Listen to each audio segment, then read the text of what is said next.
விக்ரம் எனது கட்சிக்காரர் விக்ரம் வந்தப்ப எப்படி இருந்தாரு இங்க இருக்க எல்லாருக்குமே தெரியும். அவர் கூட பழகின சாரி இந்த பக்கம் உங்களுக்கு பார்க்கப்பே தெரியும் அவருக்கு என்னெல்லாம் நடந்திருக்கு கொடுமைன்னு சொல்லிட்டு. பீட் பாக்ஸிங்கிற பேர்லயும் ராப்பிங்கிற பேர்லயும் துப்பி துப்பி துப்பி அவர் மனசு எவ்வளவு கஷ்டப்படுத்திருக்காங்க தெரியுமா சார்? அவ்வளவு கஷ்டப்படுத்திருக்காங்க. இப்ப கூட அவரால சரியா கேட்க முடியாது சார். அவருக்கு என்ன தோணாலுமே உள்ள இருந்து எதை பார்த்தாலுமே பீட் பாக்ஸிங் பண்ற மாதிரி ஒரு பிம்பத்தை உருவாக்கி இருக்காங்க. கேட்கல பின்னாடி வந்து சாரி சார் இதே மாதிரி தான் 5 அடிக்கு மேல என்ன போனாலுமே அவருக்கு பேசுறது கேட்க மாட்டேங்குது.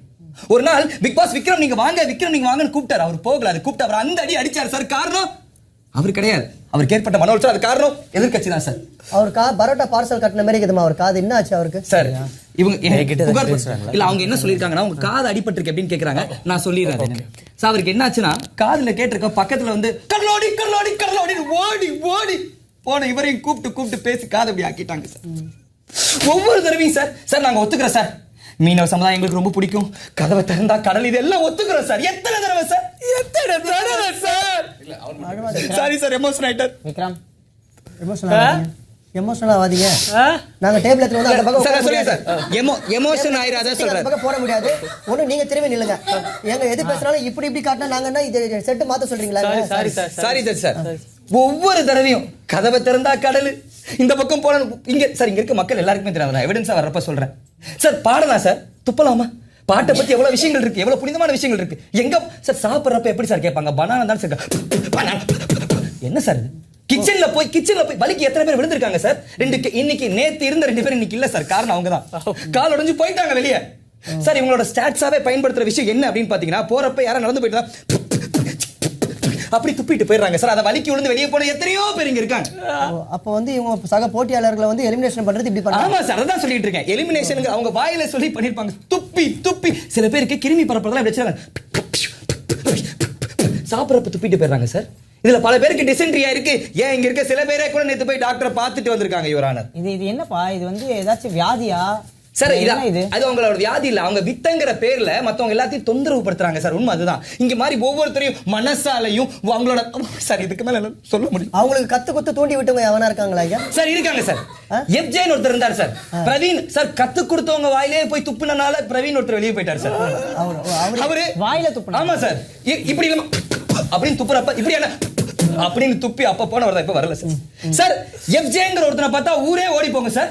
ஆனா இந்த பொண்ணு கத்து கொடு அவன் இந்த பொண்ணை பார்த்தா ஓடி போறான் சார். இந்த மாதிரி நிகழ்வு தான் இங்க நடந்துகிட்டு. அப்ப அதற்கு முன்னாடி அந்த வீடு ஃபுல்லா துப்புனது அவன் தான் சார். அது இன்னும் அதையும் நோட் பண்ணி வச்சுக்கோங்க சார். கானா வினோத் ஒருத்தர் இருப்பார் சார்.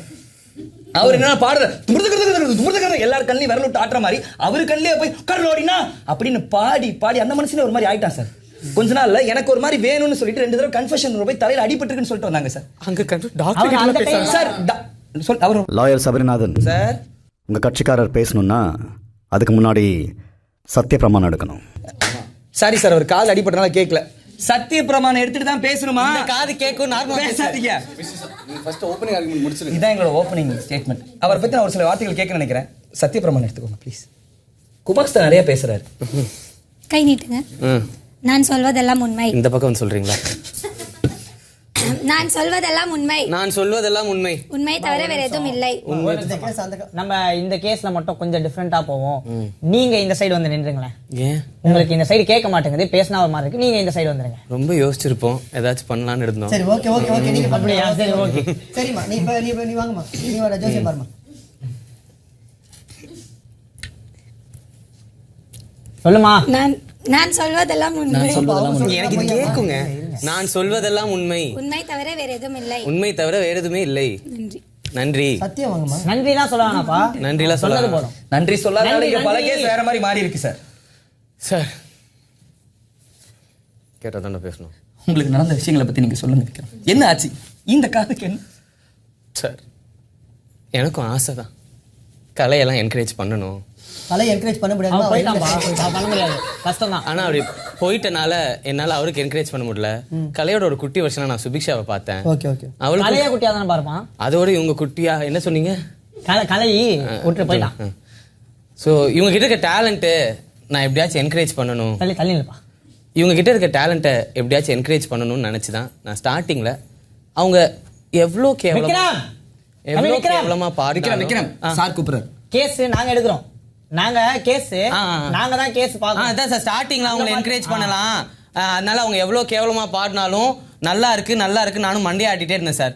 சரி சொன்னா போயிடுவான்னு நினச்சேன் சார். இவன் மட்டும்தான் நல்லா இருக்குன்னு சொல்கிறான்னு என் முன்னாடியே வந்து மூஞ்சிக்கிட்டே பாடின்னு இருப்பாங்க சார். நானும் சார் ஏஆர் ரஹ்மான் சார் சோனா பரியா இவ்வளோ தடவை கேட்டிருக்க மாட்டாங்க சார். இப்போ பாருங்களேன் சோனா பரியா பாருங்க சார் எல்லாருக்கும் படம் ஆயிடுச்சு சார். அதை பாடல எல்லாரும் பாடுறாங்க சார். அது மட்டும் இல்ல சார், இன்னும் கொஞ்ச நேரம் எதுக்கு இருக்கேன்னு கேக்குறேன். இந்த ஒரு பாட்டே தான் பாட போறீனா எதுக்கு இருக்க என்னால தாங்க முடியல சார். சரி அதுக்கப்புறமா சொந்தமா நான் பாட்டு எழுத போறேன் அப்படின்னா அபாடி ஏஆர் ரஹ்மானும் தப்பிச்சாரு நாங்களும் தப்பிச்சோன்னு நினைச்சா ஏழை ஏழை வாழ நான் வந்தேன் கடலை ஆளன்னு ஒரு தடவை சொன்னான். ஐயா நல்லா இருக்கே ஹுக்கு நல்லா இருக்கேன்னு தெரியாதனமா சொல்லிட்டேன் சார். அந்த ஹுக்க ஒரு கொக்கியா என் மேல போட்டு 200 தடவை 1 ஹவருக்கு ஏழை ஏழை வாழ நான் வந்தேன் கடலை ஆள ஏழை ஏழை வாழ நான் வந்தேன் கடலை ஆள ஏழை ஏழை வாழ நான் வந்தேன் கடலை ஆளனா சார் கடலை ஆழத்துக்கே நான் போயிடலாம். விக்ரம் ஐயோ விக்ரம் இப்போ உங்க கூட வந்திருக்கவங்க எல்லாரும் அவங்க ஃபேமிலி மெம்பர்ஸா? இல்ல சார் எல்லாருமே பாதிக்கப்பட்ட மக்கள். இங்க அதிகமா பாதிக்கப்பட்டவன் தான் நான் அவங்களோட ரெப்ரசன்டேட்டிவா தான் நான் இங்க நின்றுருக்கேன். இருக்கடா இல்லையா? அத பாருங்க சார் எல்லாம் அப்படியே ஒரு அவங்க ரொம்ப ஃபேமஸான சிங்கரா? யாரு அவங்க இப்போ சரி சுபிக்ஷா அவங்க ஃபேமஸான சிங்கர். அப்போ எப்படி அவங்க பாட்டு இவங்க எல்லாருக்கும் தெரிஞ்சிருக்கு? எல்லாரும் காதுலயும் போய் பாடிக்கிட்டே இருந்தா சார். இப்பயும் சொல்றோம், அவங்க பாடுறது தப்பு சொல்ல சார். நல்லா இருக்குன்னு சொன்னதுக்கு அப்புறம் நீங்க என்ன பண்ணுவீங்க? நல்லா இருக்குன்னு விட்டுறலாம்ல சார். வேலை வேலை வேலை வேலை வேலை என்ன சார் வளவளன்னு வளர்க்குறாங்க. ஆமா சார் வளர்த்துக்கிட்டே போறாங்க. அவங்க டேலண்ட்டை வளர்க்கட்டும் சார். எனக்கு ஒன்றும் பிரச்சனை இல்லை. ஒரே பாட்டை ஒரு தடவை கேட்கலாம் 2 தடவை கேட்கலாம் வாரம் உள்ள 1000 தடவை கேட்டதுக்கு அப்புறம் திருப்பி வீக்கெண்ட்ல போயிட்டு பாடும் போது எக்ஸைட்டிங்கா இருக்கிற மாதிரி நாங்க நடிக்கிற கஷ்டம் எப்படி சார் இருக்கு? எக்ஸைட்டிங்கா அழாதீங்கம்மா. சேது சார் கிட்டே சொல்லிருப்பாங்க சார். ஐயோ இந்த பொண்ணு பாடலடா விடாது தயவுசெய்து ஆரம்பத்திலே கேட்டு நாங்கெல்லாம் எந்திரிச்சு ஐயோ புதுசா கேட்கறோம் நான் கேட்டதே இல்லை பாட்டை இப்பதான் லான்ச் பண்ற மாதிரி நாங்க ஒரு நடிக்கிறோமே வாரம் ஃபுல்லா கேரக்டர் கொடுத்தா கூட நடிக்காத ஒரு கூட்டம். அந்த வீக்கெண்ட் ஆனா அந்த 5 நிமிஷத்துக்கு எவ்வளவு நடிக்கூட எங்களுக்கு மட்டும்தான் சார் தெரியும். ஆனா அவ்வளவு நடிச்சு அவங்க மனசு புண்படக்கூடாது நாங்க இருக்கும்போது என் காது புண்பட்டாலும் பரவாயில்லன்னு அவங்க பண்ற அந்த கொடுமைகளை என்னால தாங்க முடியல. அதனால இந்த வழக்கு கொடுத்துருக்கேன். இதுக்கு ஒரு சரியான தீர்ப்பு நீங்க கொடுப்பீங்கன்னு நான் அவங்க 2 பேரையும் நம்புறேன் சார். ஒரு எவிடன்ஸ் அப்புறமா போயிடலாமா கிறிஸ்பர் இல்லையா? ஒரு எவிடன்ஸ் இங்க வைக்கிற சார். அப்புறமேல் கொடுப்பாரு. அவர் காதுல இருந்து எடுத்த பஞ்சில இருந்து வந்த ரத்தங்கள் எல்லாம் இது ஜிஹெச்க்கு அனுப்புறீங்களா பாஸ்டர்? பீட்ரூட் ஜூஸ் மாதிரி இல்லங்க. ஆமா எல்லாத்தையும் நீங்க பார்க்க கூடாது. பீட்ரூட் ஜூஸ் மாதிரி தான் இருக்கு. காதே இல்லல இதுல. காது இல்ல இல்ல. ஒரு நிமிஷம் காட்டுப்பா. இப்போ நீங்க முடிச்சு கை விட்டு பார்க்கிறதுக்கு தான் கேக்குறோம். சார். கை விட வேணாம். சர்ச்சஸ் அதெல்லாம் பண்ணக்கூடாது சார். இது பார்க்க எனக்கு ஏதோ ஜூஸ் மாதிரி தான் சார். இது போஸ்ட் மார்ட்டத்துக்கு அனுப்பு. போஸ்ட் மார்ட்டத்துக்கு சார் அது இல்லை சார். சார் ஆமா சார் அதை கொடுமா காட்டுமா. இருப்பா சார். பிளட் டெஸ்ட் கண்டுக்கணும் சார். ஃபர்ஸ்ட் அவரது தானான்னு பார்க்கணும் sir. DNA test blood test தான் ஏதோ ஒன்று அனுப்புப்பா. அந்த ரத்தத்தை பிளட் டெஸ்ட்டுக்கு அனுப்புப்பா. இல்ல இது ரத்தம் இல்ல. ரத்தம் இல்லையா? நீ குமாஸ்தாவே இல்லாத வை அங்க. நல்லா இருக்கா? அவ்வளவுதானாப்பா? அவ்வளவுதானான்னு கேக்குறாரு. அவ்வளவுதானா கேக்குது இல்ல? அவ்வளவுதான். ஓகே நீங்க போய் உட்காந்துருங்க. ஏதா கிராஸ் ஏதாச்சும் இருக்காமா? இங்க உட்கார கூடாது. அது நேத்து வித்யாபதி ஓப்பனிங் இருக்குல்ல? ஓப்பனிங்